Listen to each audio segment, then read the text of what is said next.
தலைவர் அவர்களே,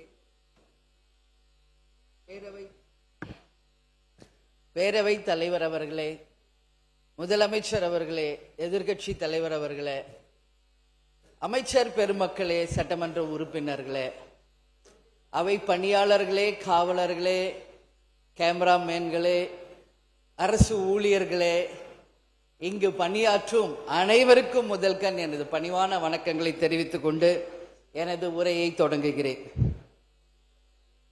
நேற்று தமிழ் மீதான தீர்மானம், இன்றைக்கு 2 முக்கியமான தீர்மானம் இந்த அவையில் நிறைவேற்றப்பட்டிருக்கிறது. அந்த வகையில்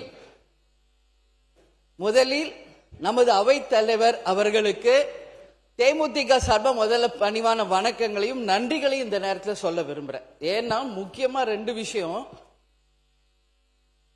நேரடியாக தொலைக்காட்சிகளில் நேரலையில் சட்டசபை நிகழ்வுகளை காண்பிக்க வேண்டும் என்பதை இந்த அவையில் எதிர்கட்சி தலைவராக புரட்சி கலைஞர் கேப்டன் அவர்கள் வலியுறுத்தி அதற்காக எவ்வளவோ வாதாடினார். அப்பொழுதெல்லாம் நிறைவேறாத அந்த நேரலையை இன்றைக்கு நேரலையாக ஒளிபரப்பிக் கொண்டிருக்கும் இந்த அவைக்கும் முதல்வருக்கும் பேரவைத் தலைவருக்கும் முதல்கண் எங்களது நன்றிகளை தெரிவித்துக் கொள்கிறோம்.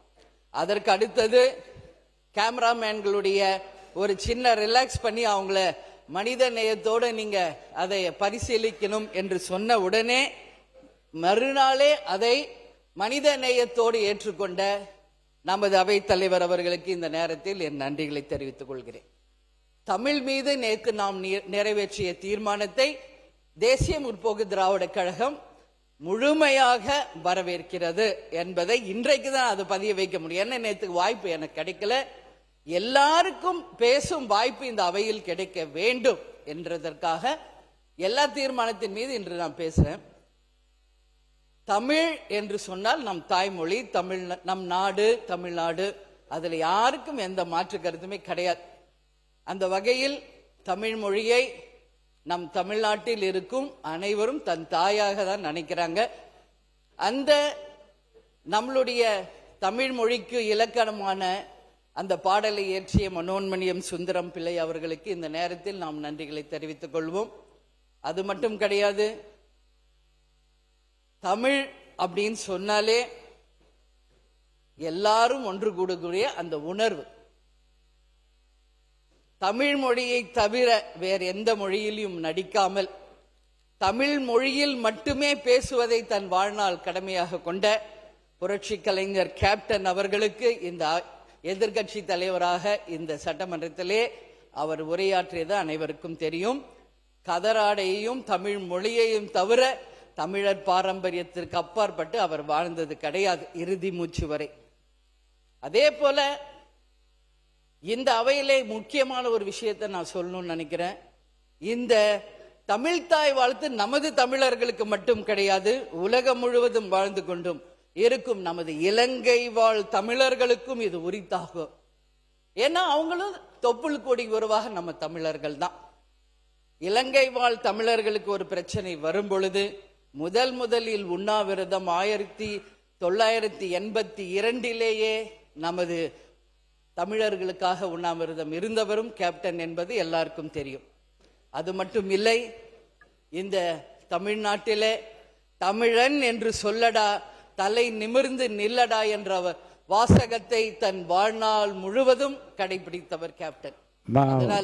உறுப்பினர் இந்த 2 தீர்மானங்கள் முன்மொழியப்பட்டிருக்கிறது.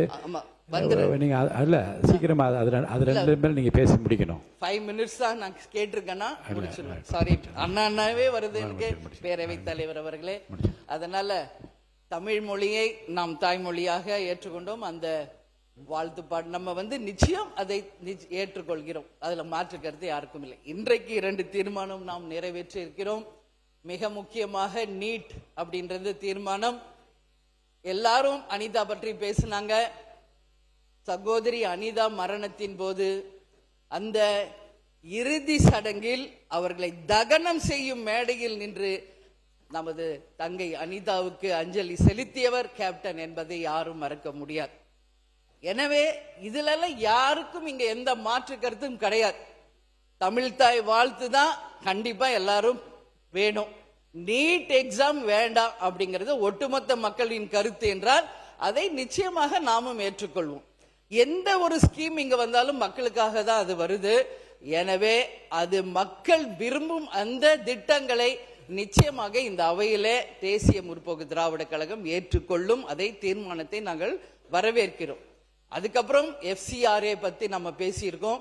அது இன்றைக்கு ஃபாரின்ல இருந்து புறவழி வாசலில் இந்தியாவுக்குள் வரும் அந்த நிதியை சரியான முறையில் இந்த அரசு நீங்க பார்த்துக்கொள்ளணும். ஏன்னா அந்த நிதியை நீதியின் மூலமாகவும் லஞ்சம் ஊழலுக்கு அப்பாற்பட்டு தவறான பாதையில் அந்த பணம் இங்கு வருவதை நிச்சயமாக இந்த அரசு தடுக்கும் என்பதை நான் உறுதியா நம்புறேன். லஞ்சம் ஊழலுக்கு அப்பாற்பட்டு ஒரு நேர்மையான ஆட்சியை கொண்டு வர வேண்டும் என்று சொன்னதும் முதலில் நமது கேப்டன் அவர்கள் என்பது எல்லாருக்கும் தெரியும். இந்த அரசும் அந்த லஞ்சம் ஊழலை எதிர்த்து கொண்டிருக்கிறது. அந்த வகையில் அந்த FCRA பணம் எந்த வகையிலும் பின்புற வாசல் வழியாக தவறான ஒரு செயல்களுக்காக எந்த விதத்திலும் வராமல் தடுக்க வேண்டியது இந்த அரசின் கடமை என்பதையும் இந்த நேரத்தில் நான் தெரிவிச்சுக்கிறேன். அதே போல மிக முக்கியமாக இன்னைக்கு 2 விஷயம். எல்லா இடத்திலும் மீனவர்கள் ஆர்ப்பாட்டம் போராட்டம் நடத்தி கொண்டிருக்கிறார்கள். இந்த அரசு நிச்சயம் அவர்களை நீங்க இது பண்ணணும். அது மட்டும் இல்லை, செவிலியர்கள் ஒரு புறம், அது மட்டும் கிடையாது, உப்பு தயாரிக்கும் உப்பளத்தை வேலை செய்யறவங்களும் அமைச்சருக்கு தெரியும். தீர்மானத்தை மாற்றி தயவு செய்து நீங்க தீர்மானத்துக்குள்ள பேசுங்க, வரவேற்று பேசுங்க. மானிய கோரிக்கை வரும்போது நீங்க நிறைய உங்களுக்கு வாய்ப்பு கொடுப்போம், அப்ப பேசுங்க, இப்ப வேண்டாம். ஓகே பேரவைத் தலைவர் அவர்களே, இந்த 3 தீர்மானத்தையுமே தேசிய முற்போக்கு திராவிட கழகம் வரவேற்கிறது என்பதை கூறி எனக்கு வாய்ப்பு கொடுத்த பேரவைத் தலைவருக்கு நன்றி கூறி விடைபெறுகிறேன். நன்றி, வணக்கம். மாண்பு உறுப்பினர் திரு K. மாரிமுத்து அவர்கள்.